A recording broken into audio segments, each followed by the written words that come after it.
Talent manager at entertainment columnist na si Ma'am Lolit Solis tuluyan ng namaalam.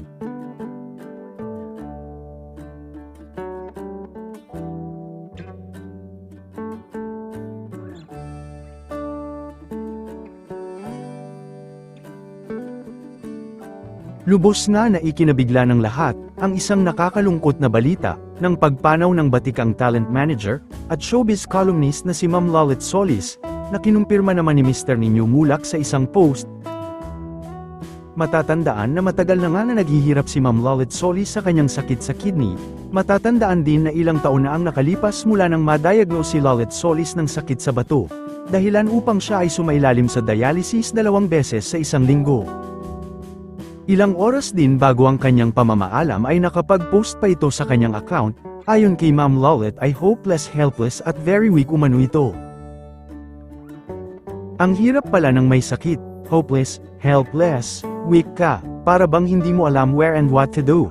I feel it was already late for me para magkaroon ng ganitong episode sa buhay, pero alam mo naman si God alam niya when or where ibibigay sa iyo mga bagay, so grateful na ngayon older na ako nangyari ito. Meron na ako ng pasensya at wisdom na tanggapin mga bagay.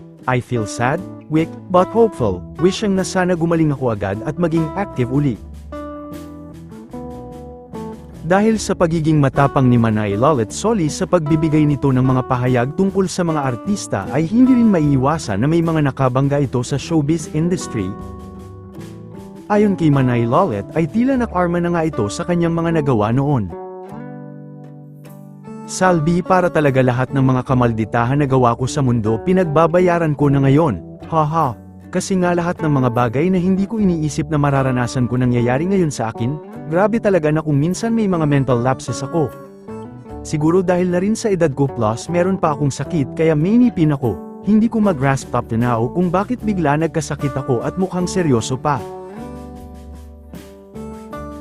Samantala ilan naman sa kilalang alaga nito ay si Mr. Bong Revilla, naghihintay naman ng iba pang impormasyon.